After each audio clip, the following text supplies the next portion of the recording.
A'udhu billahi minash shaitanir rajim. Bismillahir rahmanir rahim.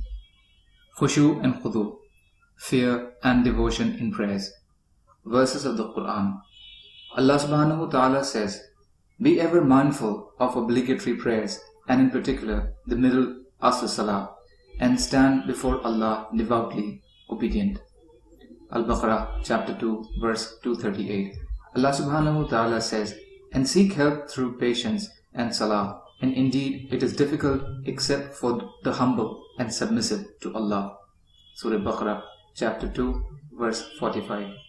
Allah subhanahu wa ta'ala says, "Verily will the believers succeed, they who during their salah are humbly submissive."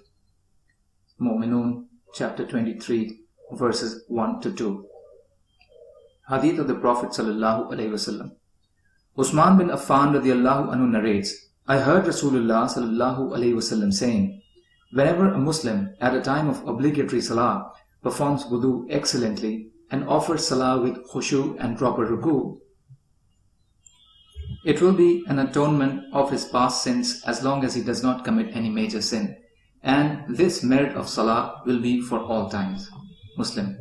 Note, the khushu in salah means that one's heart should be filled with Allah's greatness and fear, and his limbs should be relaxed.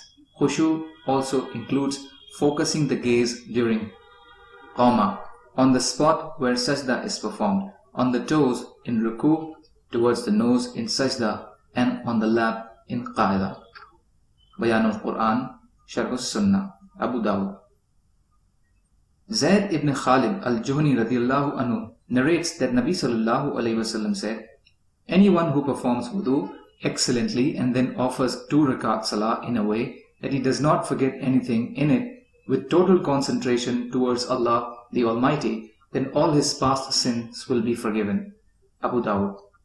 Uqba bin Amir radiyallahu anhu narrates that Nabi sallallahu alayhi wasallam said, "No Muslim performs wudu and performs wudu thoroughly, then stands in salah fully conscious of what he is saying, but will come out of the sin as if on the day his mother gave birth to him.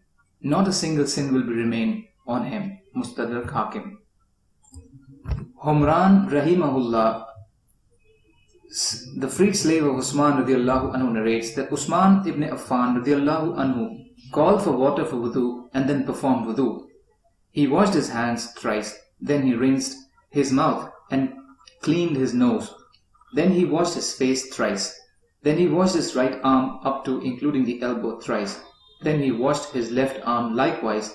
Then he wiped his head with wet hands. Then he washed his right foot up to including the ankles thrice. Then he washed the left foot likewise. And then he said, "I saw Rasulullah sallallahu alaihi wasallam performing wudu like this wudu of mine." And Rasulullah sallallahu alaihi wasallam said, "Whoever performs a wudu similar to my wudu, then stands and offers 2 rakat, not thinking of anything else with complete concentration, all his previous sins will be forgiven." Ibn Shihab rahimahullah, he said, "Our ulama, Islamic scholars, they say this is the most complete wudu which one performs for salah." Muslim. Abu Darda radiyallahu anhu narrates, "I heard Rasulullah sallallahu alaihi wasallam saying, he who performs wudu and performs it excellently, then stands and offers 2 rakat or 4 rakat. The narrator is in doubt whether he heard Rasulullah sallallahu alaihi wasallam saying 2 rakat or 4 rakat, performing well therein the ruku and with khushu, then asks Allah for forgiveness, he will be forgiven." Musnad Ahmad, Majma'uz Zawaid. Uqba bin Amir al-Juhani radiyallahu anhu narrates that Rasulullah sallallahu alaihi wasallam said, "Anyone who performs wudu and performs wudu perfectly and then offers 2 rakat fully concentrating with his heart and keeping his face and body relaxed, then paradise becomes due for him." Abu Dawud. Jabir radiyallahu anhu narrates that a person came to Rasulullah sallallahu alaihi wasallam and asked, "O Rasulullah, which salah is the best one?" He replied, "The one with long qunut." Ibn Hibban. Note, qunut includes proper bowing, devotion, long rakat, lowering the eyes, lowering the shoulders in submission, and Allah's fear. Mughira radiyallahu anhu narrates that Rasulullah sallallahu alayhi wasallam used to stand in salah until his feet became swollen. It was said to him, Allah has forgiven your past and future sins. He said, should I not be a grateful slave then? Bukhari. Ammar bin Yasir radiallahu anhu narrates, I heard Rasulullah sallallahu alayhi wasallam saying, indeed, a person completes his salah and only 1/10 of the maximum reward is written for him. Likewise for some, 1/9, 1/8, 1/7, 1/6, 1/5, 1/4, 1/3 or half of it is written. Abu Dawud. Note: the hadith explains that the more the outward appearance and the inner devotion is in salah corresponds to sunnah, the greater is the reward. Badlul Majhul. Fadl ibn Abbas radiallahu anhu narrates that Rasulullah sallallahu alayhi wasallam said, salah is to be offered in 2 rakat with tashahhud after every 2 rakat, and in salah express your submissive humility, devotion and tranquility. Then raise your hands for dua to your Rabb, the Almighty and Majestic, by turning the palms of your hands towards your face and say 3 times, O my Rabb, O my Rabb, O my Rabb. And the one who does not do so, his salah is defective. Abu Dharr radiallahu anhu narrates that Rasulullah sallallahu alayhi wasallam said, Allah continues to turn attentively towards his slave while he is engaged in salah, as long as he does not turn his attention.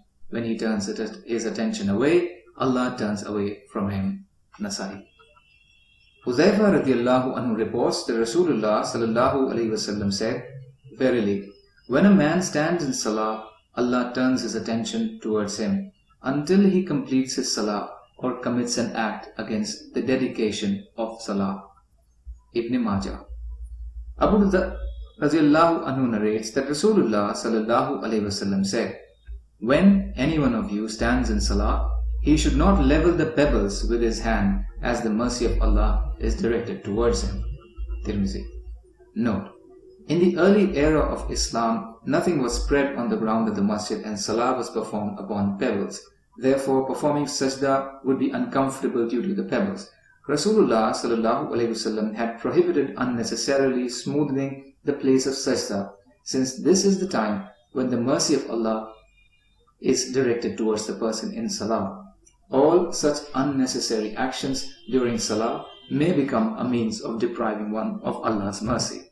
Samura radiallahu anhu narrates that Rasulullah sallallahu alayhi wasallam used to command us that during salah, when we raise our heads from prostration, we should sit at ease on the ground and not on the heels, with the 2 feet upright upon the toes. Tabrani Majma'uz Zawaid. Abu Darda radiallahu anhu at the time of his death said, and I am relating to you a hadith which I heard from Rasulullah sallallahu alayhi wasallam, who said, worship Allah as if you see him, and if you do not see him, then indeed he sees you. Count yourself among the dead and beware of the supplication of the oppressed, for verily it is answered. And whoever among you is able to attend the 2 salah of Isha and Fajr with Jamaat, even by crawling, then he should do so. Tabrani Majma'uz Zawaid. Ibn Umar radiallahu anhu narrates that Rasulullah sallallahu alayhi wasallam said, offer salah like the one who is bidding farewell to the world and as though you see Allah. And if you do not see him, verily he sees you. Jami'us Saghir. Abdullah radiallahu anhu narrates that we used to offer salam to Rasulullah sallallahu alayhi wasallam while he was in salah, and he would respond to us. When we returned from Najashi, the king of Ethiopia, we offered salam to him, but he did not respond. So we said, O Rasulullah, we used to offer salam to you in salah, and you would respond to us. He then replied, verily, salah demands one's whole attention. Muslim. Note: this return refers to their coming back from the first migration from Makkah to Ethiopia. Abdullah radiallahu anhu narrates, I saw Rasulullah sallallahu alayhi wasallam offering salah, and from his chest there was a sound like the grinding of mill due to his weeping. Abu Dawud. Ibn Abbas radiallahu anhu narrates that Rasulullah sallallahu alayhi wasallam said, The example of obligatory salah is like a weighing scale. Whoever gives in full receives in full. Whoever will offer salah completely and properly will receive his full reward. Bayhaqi, Targhib. Usman ibn Abi Tahrish radiallahu anhu narrates that Rasulullah sallallahu alaihi wasallam said, Allah does not accept a deed of his slave until he makes his heart attentive along with his body. Izafus Sada. Abu Huraira radiallahu anhu narrates that Rasulullah sallallahu alaihi wasallam said, Salah comprises of three parts. The tahur, meaning the purity, is 1/3, ruku is 1/3, and sujud is 1/3. The full reward of salah is received in performing these three parts properly. So whoever offers salah properly, as it is due, it is accepted from him, and all the rest of his deeds are also accepted. And he whose salah is rejected, all the rest of his deeds are also rejected. Bazzar, Majma'u Sawaib. Subhanallahi wa bihamdihi, subhanaka Allahumma wa bihamdika, ashhadu an la ilaha illa anta, astaghfiruka wa atubu ilayk. Subhanaka rabbil izzati amma yasifun, wa salamun alal mursaleen, walhamdulillahi rabbil alameen. Birahmatika ya arhamar rahimin. La ilaha illallah Muhammadur Rasulullah.